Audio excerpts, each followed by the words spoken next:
Ja, die ziemlich früh schon realisiert, dass viele meinen beiden Kollegen uns auch jetzt noch die Zeit haben. Hatten wir 2 Jahre so, wir waren zu dritt und das war so ein Flirtausch.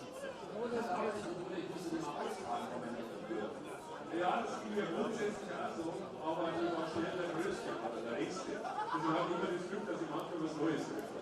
Aber wo was Neues noch nicht, ich habe letztes Jahr haben wir zum ersten Mal bei Kurzlehrer was hat das die Ja, das war nach langen Jahren endlich mal Zeit. Ich bin erst an der Klasse. Ich wollte mal kurz jetzt haben und ich finde es schön, mir gefällt es besser.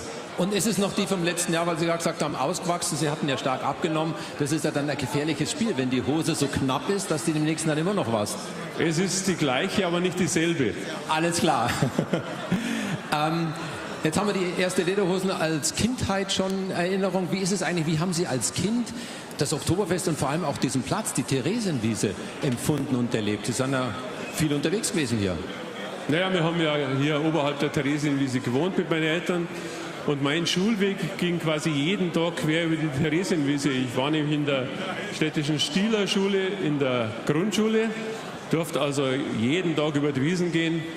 Das hat irgendwie dann schon ein bisschen geprägt für später und ich war immer froh, wenn ich mit meinen Eltern und meinen Brüdern auf die Wiesen gehen konnte.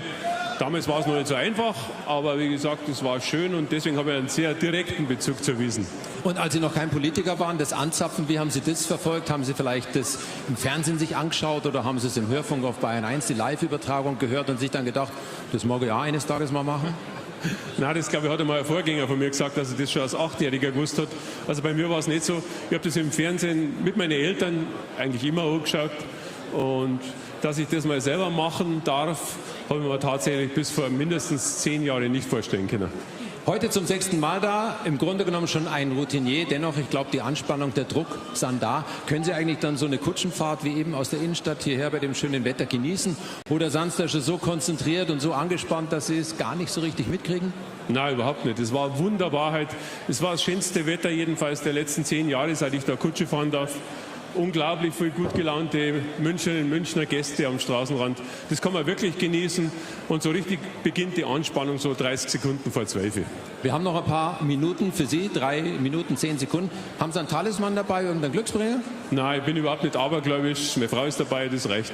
Gut, dann wünschen wir Ihnen viel Glück und entlassen Sie sozusagen in der Phase der Konzentration. Herr Ministerpräsident, herzlich willkommen auch an Sie. Sie sind heuer zum 2. Mal dabei. Ist das schon sowas wie Routine? Ich fühle mich hier zu Hause, hier fühle ich mich wohl?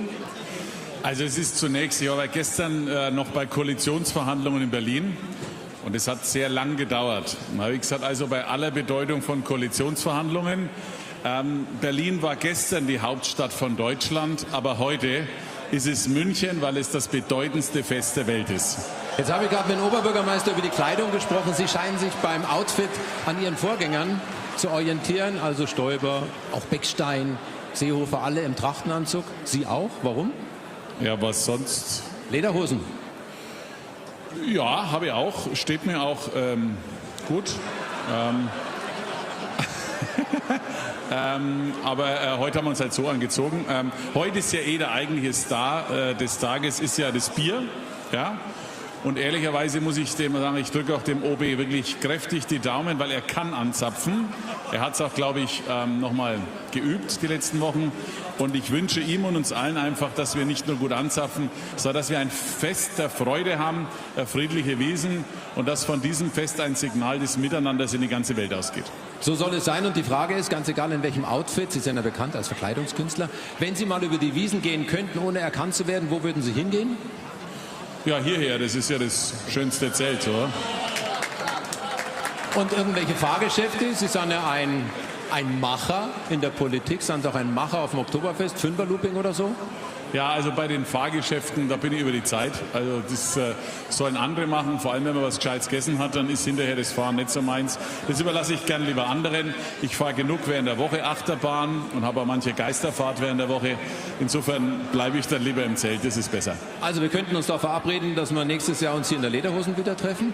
Und Prognosen gibt es ja nicht nur bei Wahlen, sondern auch hier in der Ansatzbox. Ihre Prognose jetzt für die Leistung des Oberbürgermeisters, sozusagen die Hochrechnung?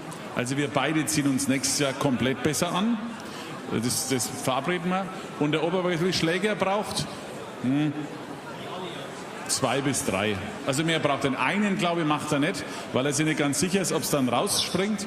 Aber 2 bis 3 schafft er. Also ich glaube, anzapfen kann er gut, hat auch ja schon viel geübt. Und deswegen, drücke ihm die ganzen Daumen dafür, jedenfalls dafür im Moment sehr. Danke, Herr Ministerpräsident. In 25 Sekunden wissen wir mehr. Jetzt läuft nämlich schon der Countdown und das wissen Sie, auch das ist Tradition hier im Schottenhamel Festzelt am ersten Wiesentag, wenn es ums Anzapfen geht, dass wir dann die letzten Sekunden miteinander runterzählen. Und jetzt ist es soweit. 10, 9, 8, 7, 6, 5, 4, 3. Ortschaft ist auf eine friedliche Wiesn. Jawohl!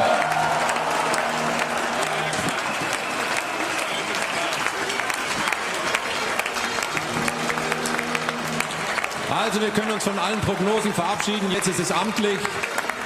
Der Münchner Oberbürgermeister hat 2 Schläge gebraucht. Es waren satte Schläge, es waren glatte Schläge und jetzt fließt das Bier schon.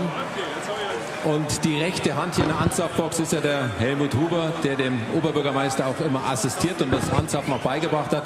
In Windeseile füllt er jetzt die Krüge, damit der erste Krug, und das ist der wichtigste in gewisser Weise, an den bayerischen Ministerpräsidenten überreicht werden kann. Das macht der Dieter Reiter jetzt schon.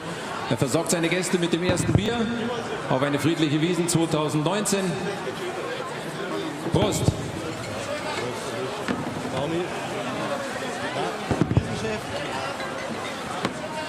Kleins.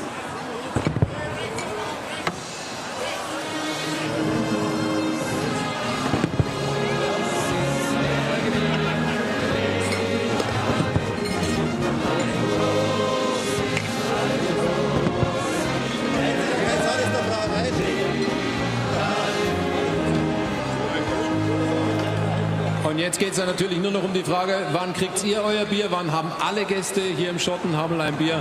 Möge es möglichst schnell gehen. Ich gebe weiter zu meiner Kollegin Eva Meyer. Interessiert mich natürlich die Frage, Eva, hast du jetzt schon ein Bier? Ja, ich habe noch kein Bier, aber du stehst ja an der Quelle, während ich mich an einem ganz normalen Tisch aufhalte und dann muss man sich halt ein wenig gedulden. Aber wie Sie sehen können, liebe Zuschauer, kann ich die Zeit sehr gut überbrücken. Ich bin an einem Tisch, das ist ja fast schon ein schönes Wiesenritual für mich geworden, beim Tisch von Florian Silbereisen vorbeizuschauen. Grüßt euch alle miteinander. Servus. Servus, grüß dich. Florian, das Bier, da freut es euch jetzt schon, wenn das allmählich jetzt mal kommt, weil im Bierzelt zu sitzen ohne Bier, das macht ja nicht wirklich Sinn. Ja, aber es ist ja gerade erst losgegangen und jetzt freut man sich natürlich auf die erste Maß mit Freunden zu trinken. Ich habe schon einen Durst. Und dann volle Kraft voraus? Nee, heute ein bisschen ruhiger. Der Kai wird das übernehmen für mich heute. Sag mal, der Dieter Reiter hat gerade über seine Lederhosen erzählt, die Kleidung ein großes Thema. Wie ist denn das bei dir? Hast du deine Lederhosen oder hast du eine ganze Sammlung? Ich habe tatsächlich ein paar, aber das liegt eher daran, weil ich manchmal ein bisschen korpulenter bin, dann wieder schlanker bin. Die trage ich aber jetzt schon 2 Jahre hintereinander. Sehr schönes Exemplar, muss man sagen. Ja. Haben Sie sich auf das Oktoberfest heute in spezieller Form vorbereitet? Man muss ja irgendwie lange durchhalten im Normalfall. Wie sah der Morgen aus? Ich hatte eine kurze Nacht, weil ich gestern Abend noch in Leipzig auf der Bühne stand und die Goldene Henne moderiert habe. Jetzt bin ich da. Ich habe 3 Monate keinen Alkohol getrunken. Also das heißt, die erste Maß, mal gucken, wie sie wirkt. Und ansonsten bin ich fit und freue mich. Und ja, ich hoffe, dass es eine sehr schöne, friedliche Wiesn wird. Kai Pflaume, können Sie sich noch an Ihr allererstes Mal auf der Wiesn erinnern? Ja, das war bei mir ja in der Tat relativ spät, da ich ja in Leipzig aufgewachsen bin. Da war ich 23, 24 und das war damals wirklich eine andere Welt für mich. Mittlerweile habe ich mich da sehr daran gewöhnt, lebe ja in München und genieße das sehr. Und Tracht gehört dazu, absolut. Also dann wünschen wir euch euch noch einen schönen Tag hier, schöne gemeinsame Stunden. Der Tisch ist gut besetzt. Ralf Siegel ist da mit seiner Frau Caroline Reiber, Olli P. Also, Das Trainingslager absolviert, 3 Monate gar kein Alkohol. Das wird mit Sicherheit lustig. das kann man sich gar nicht vorstellen. Also hier ist er jetzt gut aufgehoben, um damit ein Ende zu machen. Und wir, liebe Zuschauer, die Wiesn wäre nicht das größte Volksfest der Welt. Wieso kriege ich eigentlich kein Bier? Also wenn hier nicht auch Neuigkeiten getestet würden und vorgestellt würden, andersrum. Wir haben Heike Götz mal zum Testen geschickt. Ja, wie lassen Sie auf einem Trocknen sitzen? Ich kann es nicht fassen. Heute bin ich vor einem ganz neuen Fahrgeschäft. Premiere hier auf der Oktoberfest mit dem harmlosen Namen Heidi the Coaster. Ihr hört das Ganze an Christina Schneider. Frau Schneider, heute ist Premiere für Heidi the Coaster. Sind alle Schrauben wirklich festgezogen? Logisch so. Eigentlich, wir beiden werden das im Haus testen, ob das dann so ist. Ne? Wäre natürlich ein grober Verlust, aber ich denke schon, dass sie unsere Männer ins Zeug gelegt haben, dass sie unsere Sicherheit gewährleisten. Ich bin ein bisschen aufgeregt, als wir sitzen von so einer Achterbahn, wenn es losgeht, dass alles klappt, das Genießen gut funktioniert und so weiter. Sehr aufgeregt. Aber je aufgeregter ich bin, desto ruhiger werden. Das ist eigentlich nicht mein Naturell. Ja, jetzt ist es halt lang. Aber ich bin ganz ruhig. Jetzt nehmen wir mal die Fahrt.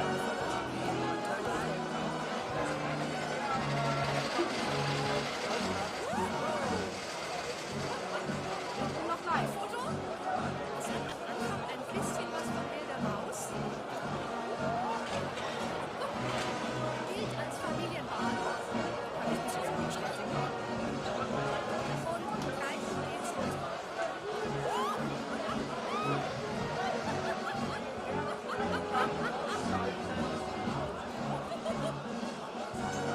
Die Bahn ist super.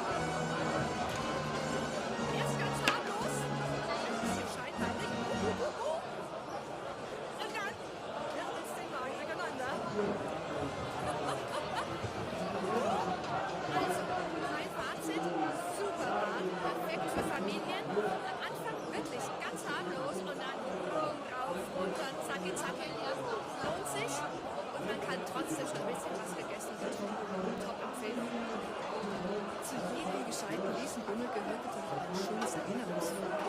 Und da gibt es in diesem Jahr eine echte Neuheit auf der Wiesn.